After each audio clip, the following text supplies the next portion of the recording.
itong ating charter, Mr. Chair, no, for the Cooperative Bank. So yun lang siguro ang nakita ko na dapat din natin maintindihan, no, with even with our PSP, because during our deliberation in the House, napag-usapan na rin yan, and then they agree to that provision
Committee on Banks, Financial Institutions, Currency, and the Committee on Cooperatives and Committee on Ways and Means is hereby called to order. At this point, let me acknowledge the presence of the following members. I'd like to acknowledge from the Co-op Party List, Representative Filimon Espares, and of course, our Senate Majority Floor Leader, Senator Francis Tolentino. And with one senator present, I declare the presence of a quorum, with two senators, including me. At this point, may I ask the committee secretary to acknowledge our guests and resource persons attending today. Thank you, Mr. Chair. Good afternoon. From the Bangko Sentral ng Pilipinas, we have Attorney Orlando C. Negradas, Deputy Director, Financial Supervision Department. Good afternoon. And we also have Attorney Rosilio O. Prado, Director of Financial Supervision Department. From the Department of Finance, we have Attorney Diana K. Oanyo, Legal Affairs Office, as well as Attorney Mark Anthony Manteo, Legal Services and Local Finance Group. From the Land Bank of the Philippines, we have their President and Chief Executive Officer, Ms. Maria Lynette P. Ortiz. Together with her are the following: Executive Vice President Lidovino S. Heron, Head, Branch Banking Sector; Executive Vice President Maria Celeste D. Burgos, Head, National Development and Lending Sector; Executive Vice President Karel D. Halog, Head of the Treasury and Investment Banking Sector. We also have Executive Vice President Alan V. Bornas, Head of the Operations Sector, and Senior Vice President Attorney Roderick P. Sacro, Head of the Corporate Services Sector. We also have Vice President Attorney Nicolas G. Tolentino, Chief of Staff and Officer in charge of the Strategy Knowledge Management Group. Strategy Knowledge Management Group. From the Department of Agriculture, we have Mr. Charleston Dulay, the Chief of the Capacity Building Division, DA Agricultural Credit Policy Council. And from the Department of Labor and Employment, we have ASEC Leonard Constantine C. Serrano. From the Office of the Government Corporate Counsel, we have Assistant Government Corporate Counsel, Jose Marie C. Capili. From the Governance Commission for Government-Owned or Controlled Corporations, we have Director John Arnold C. Talusan and Attorney Aurel Dominic Inarag. We also have with us Representative Filimon Espares of the Co-op NATCO Party List. From the Philippine Crop Insurance Corporation, we have Ms. Melba P. Manalo, Vice President, Corporate Business Affairs Group, as well as Mr. Arvin Jasper R. Adan, OIC Actuarial Research and Product Valuation Department. From the Cooperative Development Authority, they will be attending online. We have Attorney Leia B. Banagihan, Deputy Administrator for Legal Affairs Service, as well as Ms. Phoebe Rose D. Tolete, Legal Assistant 3 of the Legal Division. From the Philippine Guarantee Corporation, we have Attorney Cesar Romano of the Legal Services Group, as well as Senior Vice President Mr. Celso Gutierrez of the Priority Sectors Guarantee Group.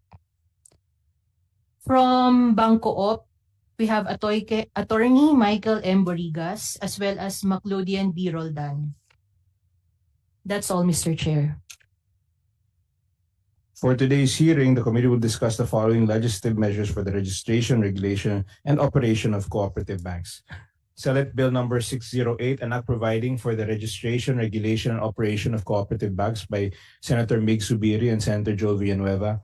Senate Bill number 2579, an act providing for the registration, regulation, operation of cooperative banks by this representation. Senate Bill number 2741, an act providing for the registration, regulation, and operation of cooperative banks by Senator Hontiveros and taking into consideration. House Bill number 8265, an act providing for the registration, regulation, operation of cooperative banks by Representatives Espares, Garcia, Paduano, et al. Please allow me to make specific House rules to ensure the orderly and efficient conduct of the hearing. Can the committee secretary inform today's attendees of our House rules? Kindly mute your microphone if you're not recognized. Since the chair cannot see everyone at once, feel free to get his attention by specifying your name and that you have something to say. That's all, Mr. Chair. Before we proceed with the hearing proper, may I ask the other senators present if they have any opening statements, or perhaps you have questions? I understand, Senator. Yes. Thank you, Mr. Chairman. Thank you. Thank you for allowing me to speak. I associate myself with Senate Bill 608, Senate Bill 2579, 2471, as well as the accompanying House Bill 8265, realizing that cooperatives serve various sectors, especially in the rural and underserved communities. A cooperative bank would provide specialized financial products and services that are designed to meet the unique needs of cooperatives, such as lower interest loans, no offense to the Land Bank of the Philippines here, development funding, and long-term credit. According to the CDA, I'm sure CDA is listening right now via Zoom, as of August 31, 2021, that was several years ago, there are 24 cooperative banks operating in the country, with 4 operating nationwide, 10 region-wide banks at the provincial level and 1 at the municipal level. Total assets as of after the pandemic would be 23,425,716,882. I believe, Mr. Chairman, that the proposed bills are designed to establish a comprehensive legal framework for co-op banks, allowing them to serve better the farmers, fisherfolk, micro-entrepreneurs, small traders, and other rural workers. And I'd like to thank the chairman of this committee, Senator Villar, because I think today we're celebrating the cooperative month, and it is indeed very timely to discuss this measure. One other thing I'd like to highlight, Mr. Chairman, is that the co-op banks, no offense again to the Land Bank of the Philippines, would promote financial inclusion, especially for small-scale farmers, fishers, micro-entrepreneurs who are left out of the traditional banking system. Cooperatives are key in promoting financial inclusivity, and a dedicated bank with a legal framework, which the bills would be discussing, would provide better access to capital and development programs, Mr. Chairman. And finally, I really believe that cooperatives has a strong potential for community-driven development. Ang dami pong mga kooperatiba natin na success stories, hindi lamang sa mga magsasaka sa Nueva Ecija, kung hindi kahit sa Mindanao. A development bank specifically catering to cooperatives would support local economic empowerment by financing projects that promote job creation, sustainable development, and poverty reduction at the grassroots level. I can say a lot, Mr. President, and go on and on, but it would seem, Mr. President, from a mere perusal of the bills under consideration, the only roadblock perhaps would be the discussion of the DOSRI provision, because this would involve the aggregation of several cooperatives. Having said all of this, Mr. President, I am in full support of the passage after discussion of the various measures as a consolidated measure that would provide for a legal framework for cooperative banks in the Philippines. Just the same, Mr. President, with the Land Bank of the Philippines official dam present here, I saw no reason why we should not amend the current charter of the the Land Bank of the Philippines likewise. Thank you, Mr. Chairman, for giving me the opportunity to say my piece. Maraming salamat po, dagang salamat. Mabuhay po ang ating mga kooperatiba. Happy Cooperative Month to all. Salamat po, Mr. Chairman. Thank you, Majority Floor Leader, Senator Francis Tolentino. I think at this point, Congressman Espares, Representative Espares has an opening statement. Thank you, Mr. Chair, and good afternoon to our Majority Leader, Senator Tolentino, and the resource persons and the guests. Now, Mr. Chair, the House Bill 8265 have been passed in the third and final reading in the House of Representatives last November 2023 pa, no? And we are thankful that today you included in your agenda that the 10 congresses in the making. It was only this 19th Congress that this charter of the cooperative banks passed in the House of the Representatives and now transmitted in the Senate. And we are hoping no, na mabigyan ng importansya, and then we will be able to really to, as we are praying no, that we could pass no, within this 19th Congress, because this is also part of our support no, to the cooperative banks, because since the very start, the charter being used by the cooperative banks, which is quite different no, with the rural banks, wala pa. No? So it's just only this time that this cooperatives bank be given the legislative or its charter really to operate on its for the good of the cooperatives, its primaries, and through this we can really expect that the growth and development of the cooperative banks in all the country is expected just because of the good environment that we provided to them. No, so as what the majority leader, Senator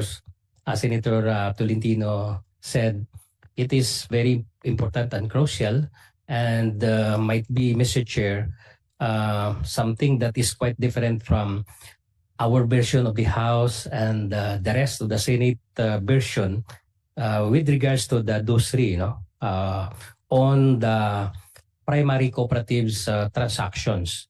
So this is a provisions that being deleted no, in the Senate version, and we are hoping that you're going to consider, because the limits of loan to those three should not be applicable to the primary cooperatives. The reason cooperatives bank were established just because of its primary co-ops, but then dealing with the individual directors, officers, and stakeholders, so they will be abide with RA 8791, no? But then pagdating dito sa those three with the primary cooperatives who are the institution, parang walang silbi din itong bill na to if we're going to include also those primary cooperatives who are institutional with regards to the those three. So yun lang ang isa. Then another one on the matter that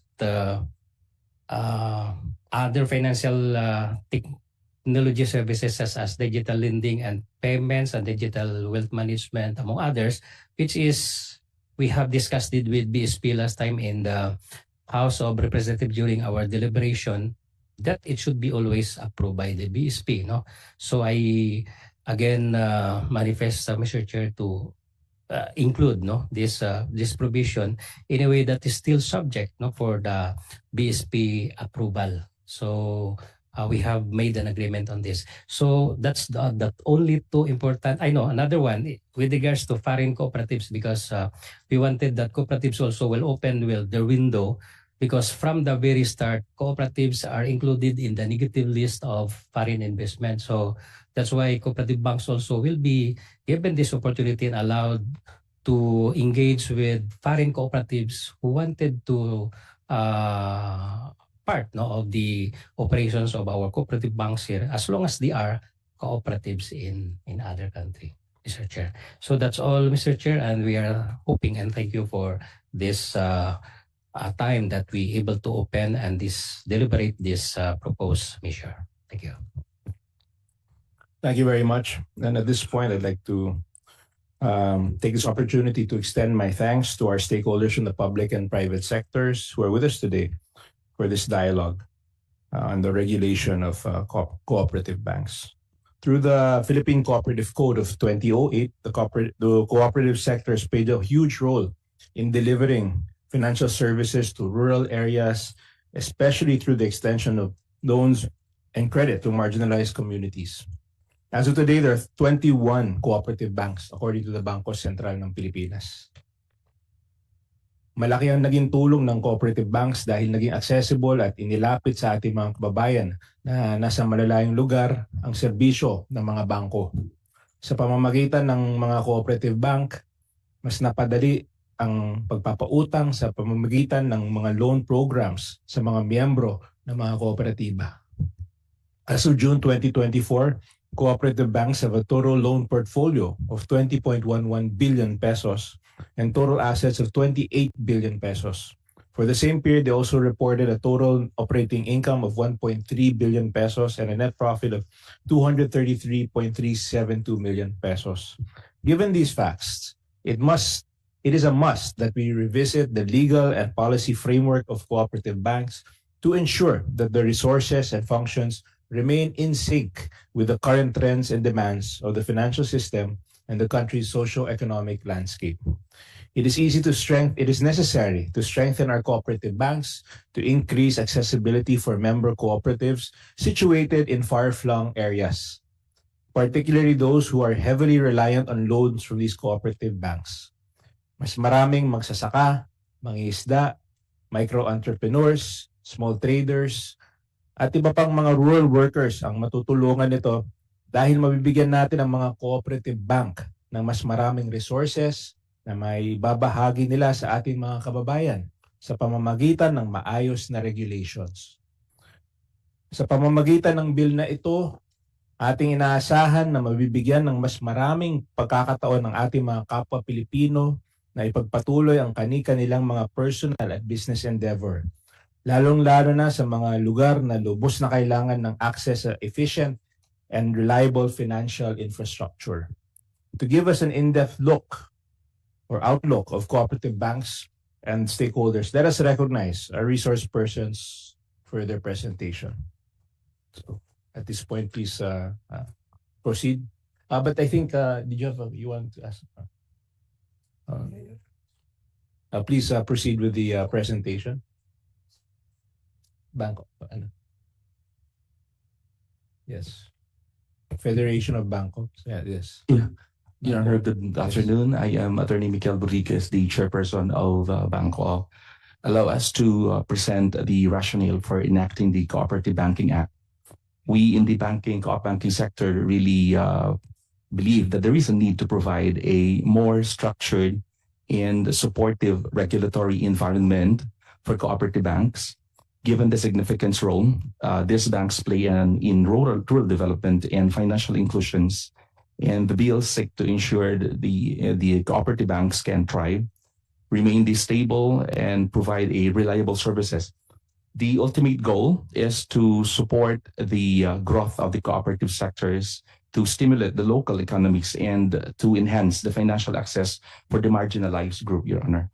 By addressing governance, financial sustainability, and operational risk management, the Act for Cooperative Banking Act that will be enacted will ensure that cooperative banks will not only be responsive to the needs of their members, but also be able to compete and to operate sustainably within the broader financial system. The proposed Cooperative Banking Act seeks to strengthen the cooperative banks in the Philippines by providing a comprehensive legal framework for their registrations, regulations, and operations. We have several compelling reasons why cooperative sector is asking for the enactment of cooperative bank. One is the lack of existing legislations. Cooperative banks currently operate without a specific law governing their activities, unlike other banks, such as the Rural Bank, which have dedicated legislations. And this absence creates uncertainty and can lead to some inconsistency in the practices across the sector. The Cooperative Banking Act aims to establish a clear legal framework that will outline the operational, governance, and the regulatory requirements for cooperative banks, ensuring that they function effectively and consistently. The distinct nature of cooperative banks, unlike other financial institutions, cooperative banks are owned and operated by the cooperatives, meaning the members who own the bank are often its borrowers or client. And this creates a need for a tailored governance and regulatory structures to ensure the stability while promoting cooperative principles. Another reason is that the unique lending structure. One of the most significant aspects of the cooperative bank is that their members are also their borrowers. The unique relationship means that applying the DOS3, as mentioned by Kong Espares, the rule which limit insider lending in traditional bank would be inappropriate for cooperative banks. Exemptions from those rules, one unique features po that we're asking is that their members also act as borrowers, imposing the DOS3 rule which limit the borrowing and would not be appropriate since the core cooperative banking relies on lending to its members, and exempting cooperative banks from those rules aligns with their operational model.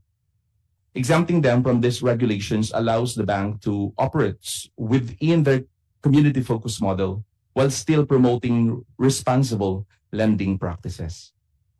Another is the strengthening of the capitalization, Your Honor.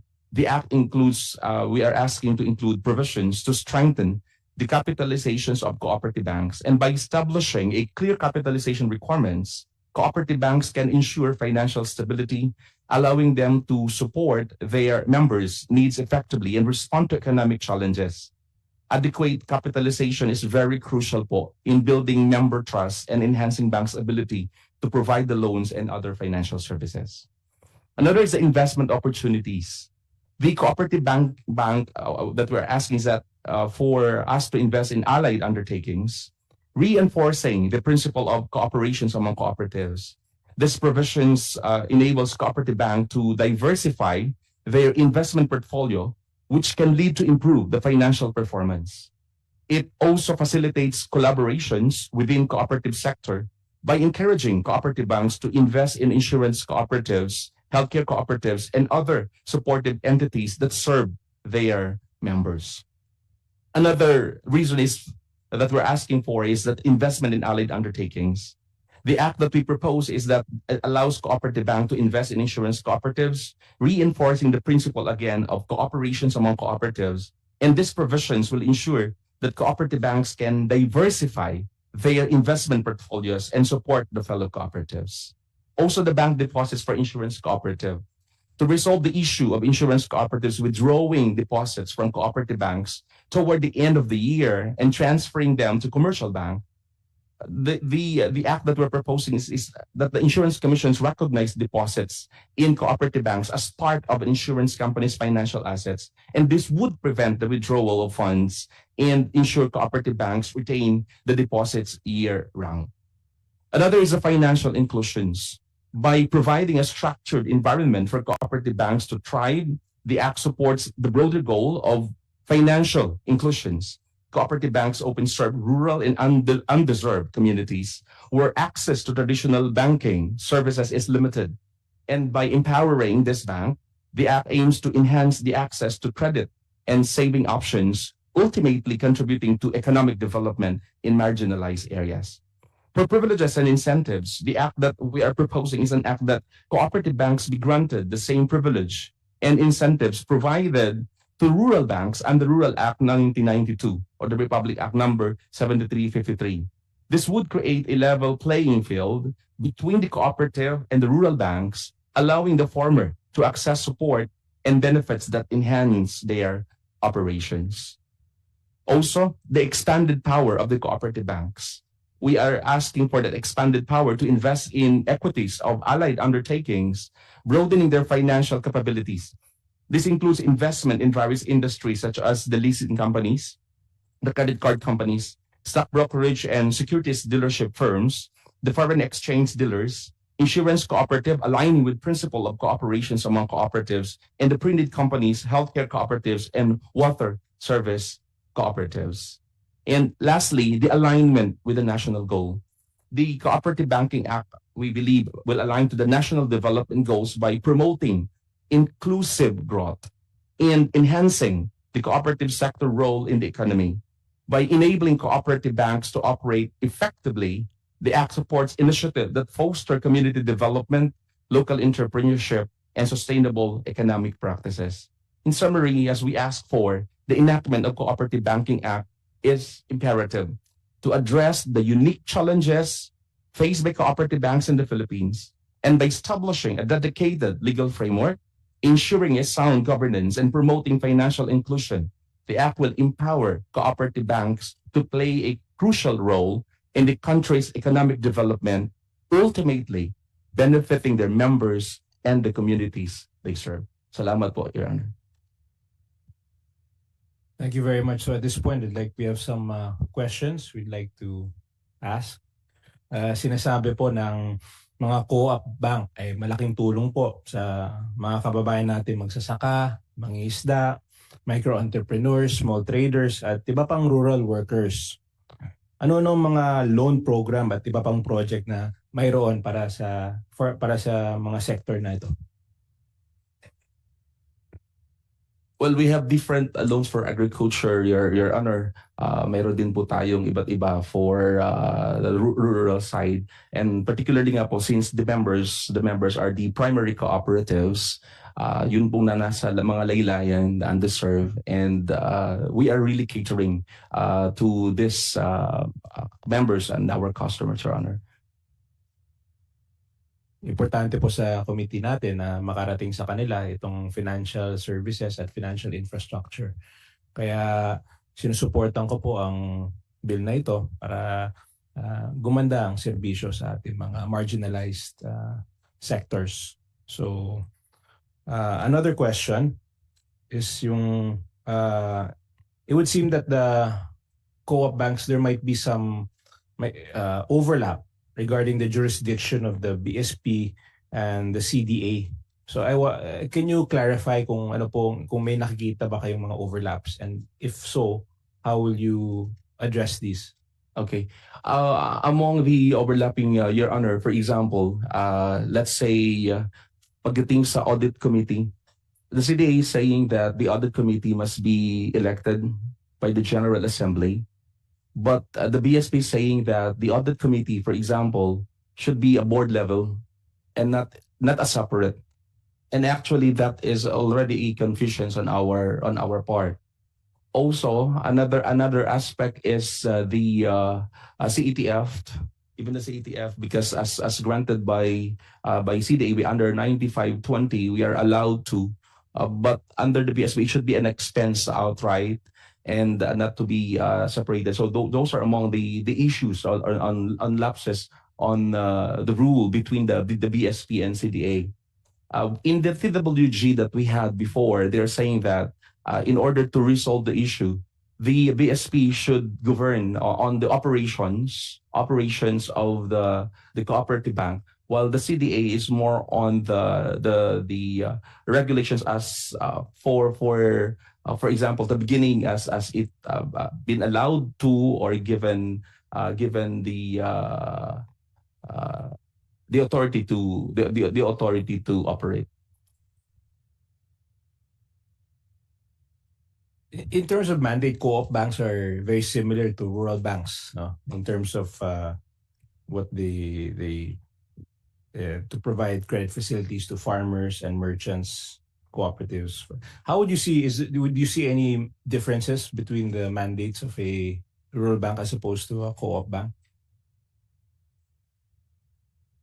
In its unique feature, Your Honor, the owner of cooperative bank is also the customer, the member. The cooperative banks were formed by the capital shared by the member, and we are operating by the member patronizing its products and services.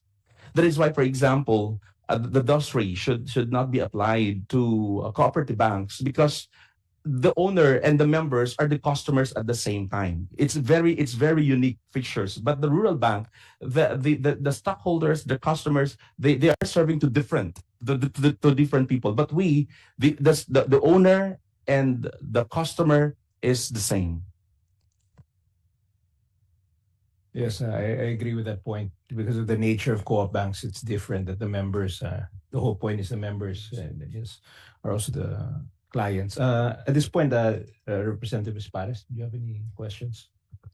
Yes, Mr. Chair, no, to add the statement that the operations of our cooperative banks is usually governed, no, by the BSP, and the CDA is just registering or giving legal personality on that. But then for the operations of our cooperative banks, we are under with the supervision, no? And all rules and regulations of the BSP is being followed with, no? Now, on the statement of that those three as what I have emphasized kanina, ito yung kaibahan talaga with our cooperative banks. Kasi sabi ko, pag binabawal pa rin yung primary co-ops who are the reason of organizing these cooperative banks. So parang wala na rin silbi ang cooperative banks because in our experience, we have a lot of primary cooperatives who are members of the cooperative banks and they are barred to apply for a loan. So they have no choice sometimes is just to withdraw their membership just to avail the service of the cooperative because if you're a member of that certain cooperative bank, you will be charged to the those three provisions which back to back lang ang pwede mo makuha. So alam naman natin yung mga maliliit na mga primary co-ops, they are really rely to the cooperative banks. Kaya nag-cooperative banks tayo para matulungan sila. Now here come, we cannot we cannot give the service just because per BSP guidelines, hindi ka pwede lumampas sa what is being deposit or ownership, hanggang dyan ka lang. So ibig sabihin, while the small cooperative na member ng ating cooperative banks who are farmers, peasant folks, maliliit sila and they need the financial assistance to relent or to help for the members. Wala silang recourse. Kaya minsan doon napunta kay land bank, or any other banks instead of patronizing their own cooperative banks. Kaya kung tingnan mo, maraming cooperative banks ngayon na hindi rin maka-take off masyado kasi kulang din yung kanyang portfolio to really to survive. So that's why sabi ko, pag hindi natin consider itong exemptions na yung primary cooperatives who are the members, at we are going to take note that membership of take note that primary cooperatives, their officers or their membership at saka control by representation, so hindi yung the whole co-ops. So ibig sabihin indirect yung kaniyang control with the cooperative banks. But then kung yung officers na mismo, yung individual na ang mag-borrow with the cooperative banks, of course it will govern by the those three. But then if the primary who are the owners, kung kasama pa doon, so wala rin silbi itong ating charter, Mr. Chair, for this cooperative bank. So yun lang siguro ang nakita ko na dapat din natin maintindihan even with our PSP because during our deliberation in the House, napag-usapan na rin yan and then they agree to that provision na i-exempt yung mga those three for the primary cooperatives who are the member of this cooperative bank. Mr. Chair, thank you. Yes, that point is very well taken and something that we can further discuss in the technical working group. So at this point, hearing no further comments, let me express my heartfelt appreciation to the invited resource persons who gave their valuable inputs in the deliberation for the bills, providing for the registration, regulation, and operation of cooperative banks. With the approval of my colleagues and in consideration of the time allotted for this hearing, I would like to close our hearing on the subject matter of cooperative banks and refer the measures to a technical working group. If you have any additional comments on any of the sections or provisions of the legislative proposal, please email them to the committee and we would gladly welcome and review them. Also, if you have not submitted yet your position papers, kindly submit them no later than October 16. With that, thank you very much, and this hearing is suspended.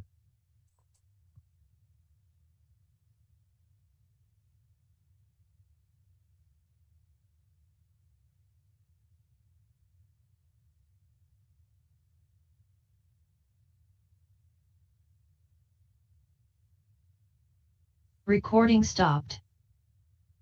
May we ask our resource persons for the Cooperative Banking Act to have a photo session with the Senator.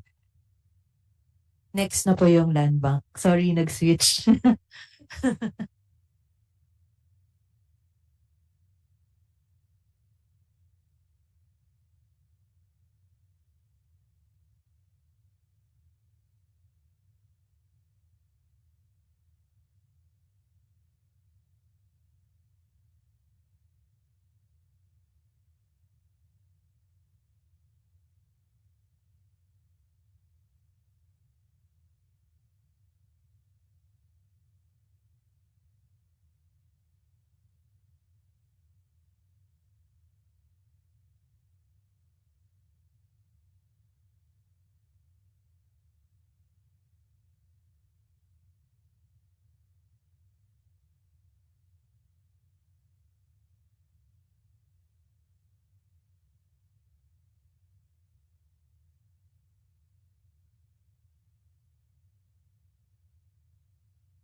Thank you to our resource persons for Cooperative Banking Act. For land bank po, housekeeping, we will ita-transfer namin yung some members of the land bank sa left side, doon sa side ng may cooperative bank.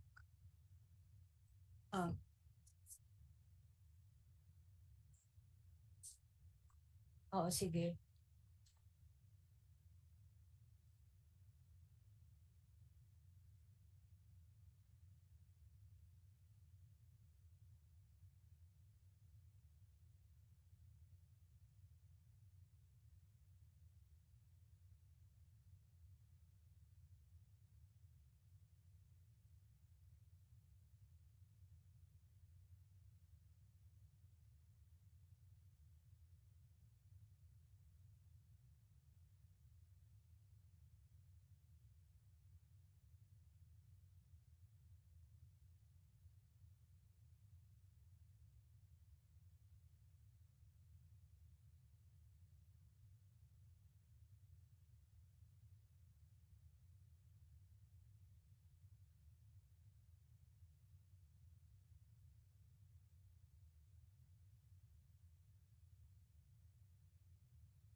Session resumed.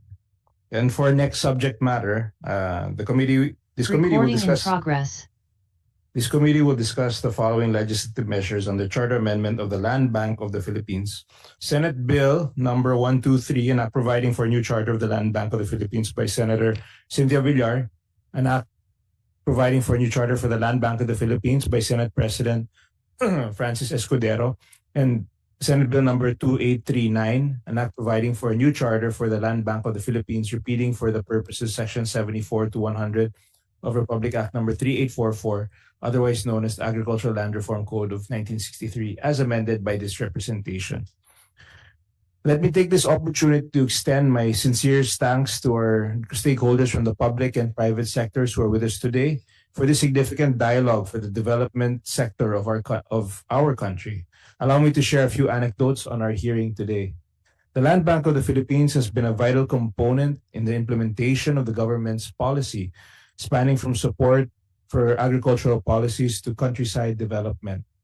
Since its establishment in 1963, Land Bank has largely contributed to advancing the socio-economic development agenda of the national government. At the core of Land Bank's operations is its role as a catalyst of the sustainable development, responding to the financial requirements not only of small farmers and fisher folks, but also of local government units, MSMEs, private corporations in strategically important industries, GOCCs, financial institutions, and other sectors that create employment and propel robust economic growth. Because of its significant role in the economy, Land Bank strives to strengthen its financial viability and operational agility while maintaining its competitive advantage. In doing so, it is a must that we revisit the Charter of Land Bank to ensure that it is governed with provisions adaptive to the current trends and challenges of the banking industry. Let us start the discussion with the presentation of our resource persons on the proposed amendments to the Charter of the Land Bank of the Philippines. You may proceed.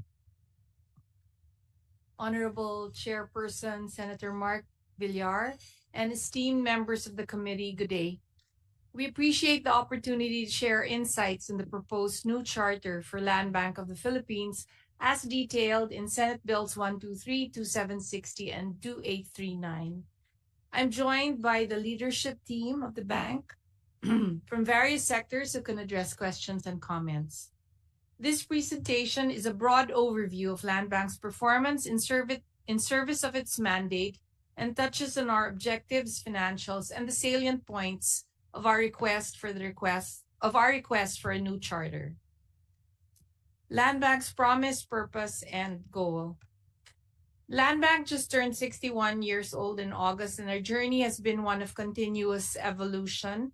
We have expanded our reach and mandate to support the socio-economic agenda of the government, addressing the financial requirements and needs of diverse sectors that drive economic growth while extending crucial support to the communities in need. The enhancement of our bank's mission, vision, and promise is in step with today's rapidly changing landscape. We are demonstrating our dedication to innovation and customer-centered services, adopting technology to expand our reach and access. And our approach is to provide banking services through our touchpoints, partnerships, and digital platforms. Our purpose is really to provide responsive financial solutions and services for all Filipinos from countryside to countrywide, and our goal is to be the premier financial institution leading in the pursuit of development, inclusion, and sustainability. We are anchored by our values, primarily our love for country, where we embody excellence, ethical standards, we adopt disruptive innovations, and with the aim of delighting our customers. Our promise is to really empower Filipinos for a better future. The objective of the new charter. Land Bank's charter was last amended in July of 2016, and the objective and purpose of our new charter is to future-proof the largest GOCC and government financial institution, and to allow the bank to compete in this fast-paced market environment, bolster our capital raising abilities, to ensure we have the structure, balance sheet, and financial capability to meet our mandate in service of our nation. We will go through these salient points in the latter portion of this presentation.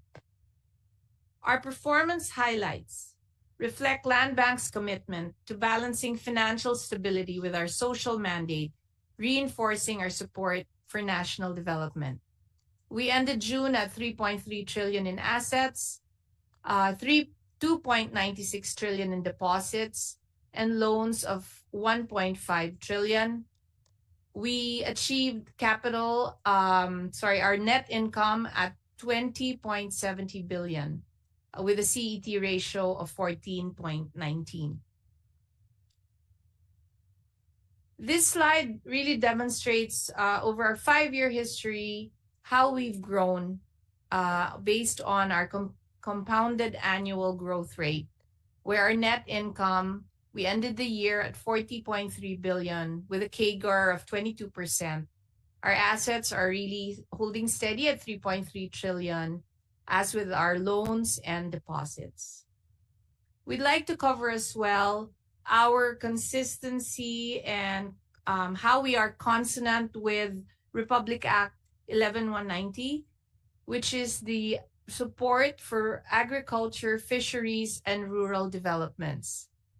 As of August 2024, we clocked a total of 727.87 billion in support of AFRD, and that really is support for the entire value chain of agriculture and fisheries, which include rural infrastructure development and sustainability projects.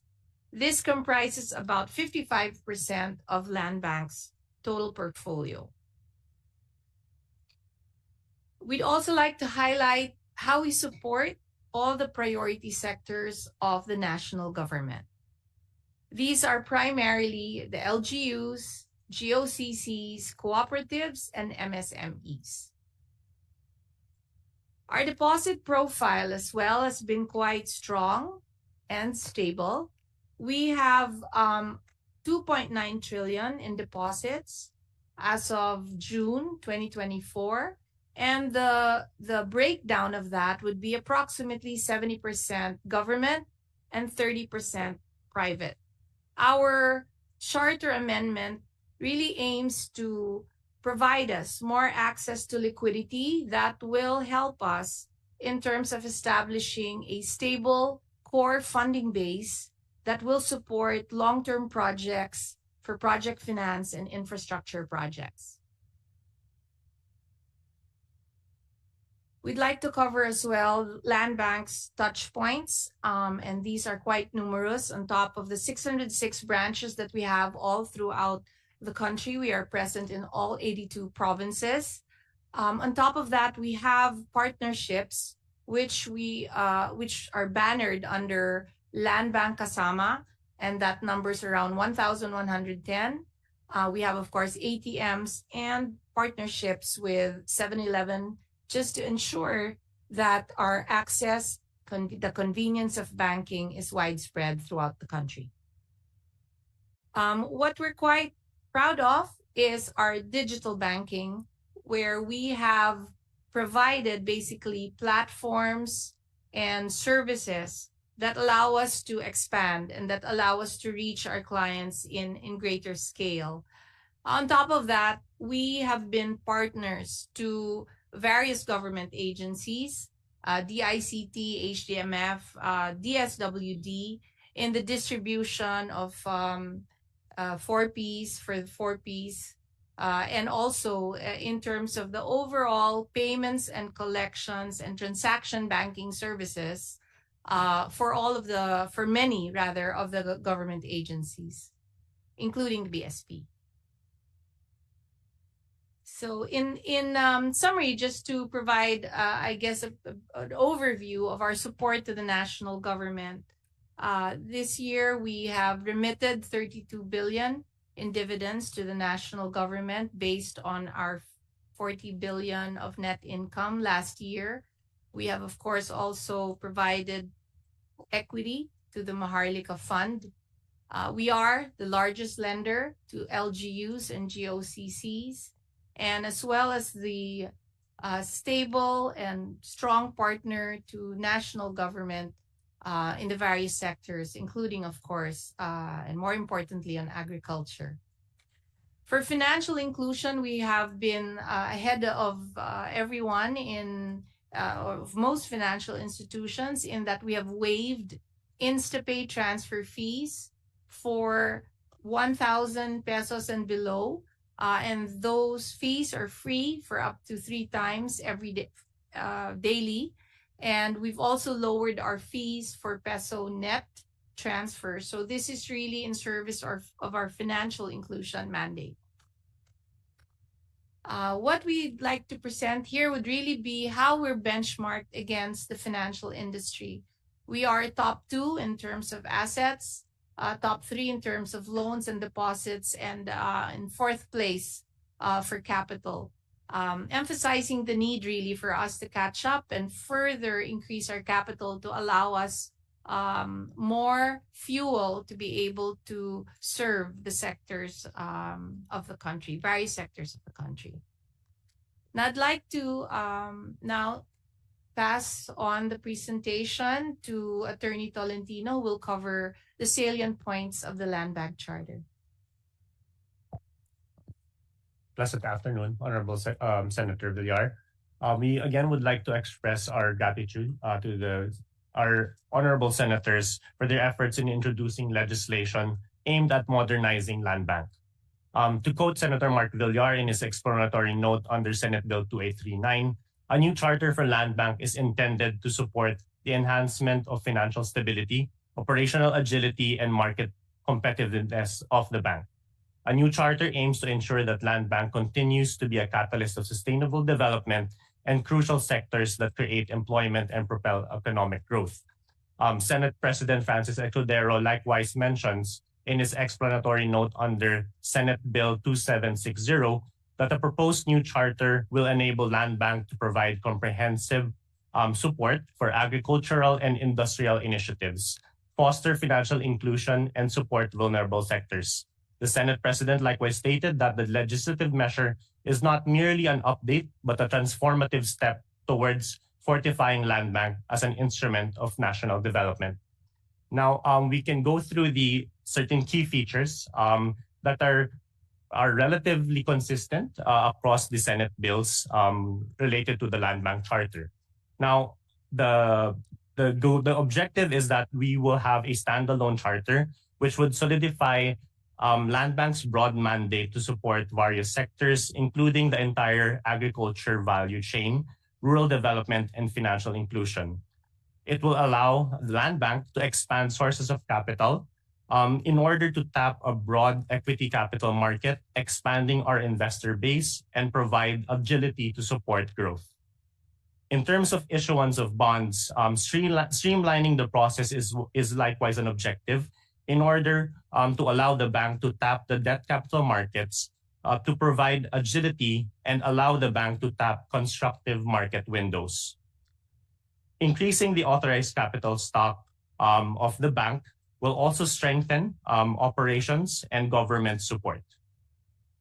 In terms of leadership, this salient feature on the diversification of the board provides for the governance structure and membership conditions for the board of directors, ensuring a balanced and equipped leadership critical to provide guidance and direction to land bank's management in pursuit of implementation of its strategies around the complex business of banking.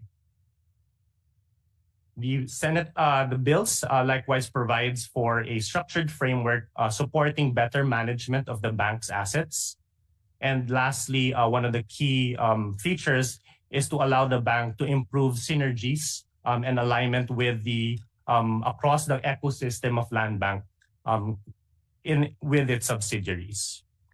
And all of these features, put it all together, and among others, are features that investors, debt and equity consider in assessment of investments and are critical for the bank in pursuing successful fundraising transactions in the future. To sum it all up, I would like to request our president. So, Honorable Senator Mark Villar, thank you very much for your time and for your support of our new bill. I think Land Bank's purpose and mandate will further be bolstered and strengthened with our new charter. And we are very hopeful for this to be passed very soon. Thank you very much, sir. Yes, thank you very much for that very comprehensive presentation. Just have a few questions. I was reading recently that there are efforts to you are shopping around for buyers of UCPB. Is that correct? Yes, that's correct, Mr. Chair. It's really our UCPB savings bank. Savings. Yes. So most of the services actually of the savings bank are already provided for by Land Bank. Hence, I think this is the request, or we have received the approval to actually be able to privatize UCPB savings. Completely privatized, so there won't. That's correct. And Land Bank owns 100% of UCPB As Savings a Bank. result of the merger, Mr. Chair. And is there any updates with this the sale of UCPB? Let me request Farrell, our treasurer, who runs investment bank, to go through this. Yeah, Mr. Chair, there's already an executive order issued to this effect. So we are now in the process of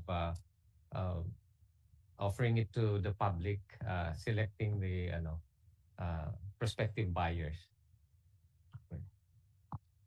And I have a question. It's regarding operations. Minsan nakikita ko na napakahaba ng pila sa mga land bank branches. Ano kaya yung mga measures na pwede natin gawin para mabawasan naman yung mga mahahabang pila sa mga land bank branches? Sir Senator, actually, we have instituted quite a number of measures to address the long lines. And yung pong long line kasi is normally, that happens pag may top up ang CCT beneficiaries, and this is done on a frequent periodic basis. What we have done so far is actually to tie up with the 7-Eleven so that our beneficiaries can likewise withdraw their assistance from the machines, ATM machines at the 7-Eleven. For under this arrangement po, they can withdraw free of charge from the ATM of the 7-Eleven while it is the bank that pays. Practically with this arrangement, sir, the bank doubled the capacity of its machines because the 7-Eleven has a little over 3,000 machines all over the nation, and Land Bank also has about 3,000 machines. And we are still increasing this number as we speak right now. So when will you implement this program? Sir, it's already on po, yung arrangement. It's already existing. It's already existing for good. the last 2 years po. Siguro maganda na kung i-promote po natin yung program para sa kalaman ng ating mga kliyente sa land bank. I mean, sometimes you can see the lines are very extensive. So I'm happy that you've already implemented some solutions to actually meron pa pong reduce. Solution din kami. We have actually tapped yung partners in different areas. We call that Land Bank Kasama. We have over 1,000 partners po. The reason why we tap these partners, ito po yung mga managed individuals in different areas. Not individuals, but enterprises, wherein we provided them with POS gadgets so that the beneficiaries need not go to the urban areas to get their allowances using the ATM. So with this Land Bank Kasama partners, they don't have to pay for their transport. They just have to go to the Land Bank Kasama and they can actually be serviced. So that is part po of the continuing improvements that we are doing just to provide assistance to our clients. Yes. And also included in the bill is yung pag-increase ng authorized capital stock. Ano naman ang benepisyo ng pag-increase para sa ating mga priority sectors? Anong maging benepisyo sa kanila? Okay. Yes. Senator, the increase in the capital stock, Senator, and actually attendant to that would be our ability to access the equity capital markets. Will make it important for us then to be able to grow our capital base and in turn also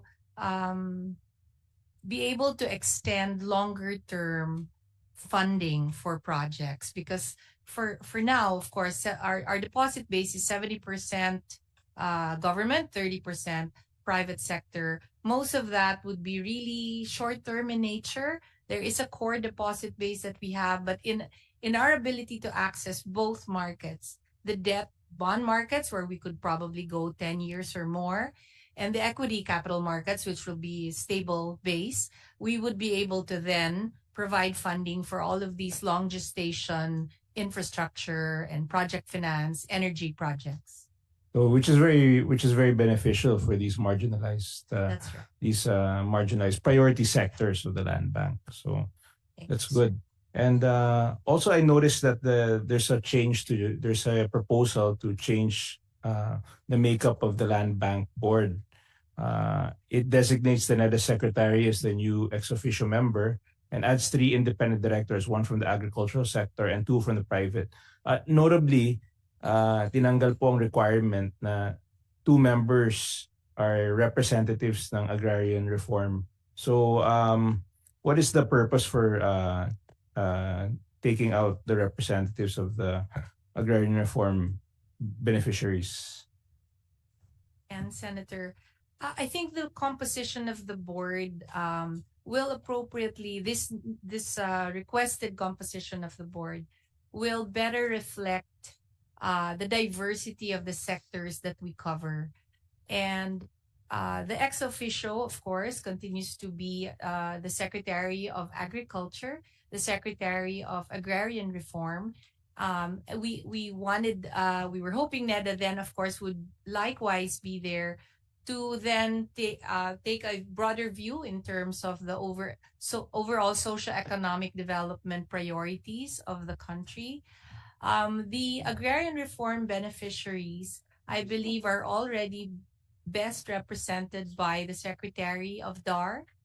Hence, private sector would be critical for us, particularly as we are going to be accessing the equity and debt markets. I think a diverse representation in the board of finance, banking, digital experts would be very crucial for us to deliver our mandates. Thank you very much for shedding light on our questions. And I think at this point that there are no further comments. So let me express my heartfelt appreciation to the invited resource persons for the charter amendment of the Land Bank of the Philippines. With the approval of my colleagues and in consideration of the time allotted for this hearing, I would like to adjourn our hearing and refer the measures to a technical working group. If you have additional comments on any of the sections or provisions of the legislative proposal, please email them to the committee and we would gladly welcome and review them. Also, if you have not submitted your position papers, kindly submit them no later than October 16. So with that, again, thank Sir you. Chair, if I may, Sir Chair. Yes. I'm Yusek Louis Panglan from the Department of Agrarian Reform. Yes. We just like to manage, we're submitting our position paper also on the matter, Mr. Chair, in compliance with your instructions. Yes, thank you very much. Thank you very much, sir. So kindly submit them no later than October 16. And with that, thank you very much. And this hearing is adjourned.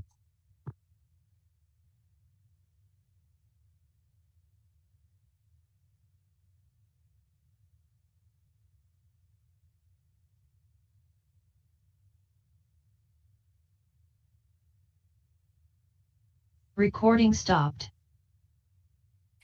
May we request our resource persons from the Land Bank of the Philippines chart and all the other guests for the Land Bank Charter to take up the stage and have a photo session with the chairman.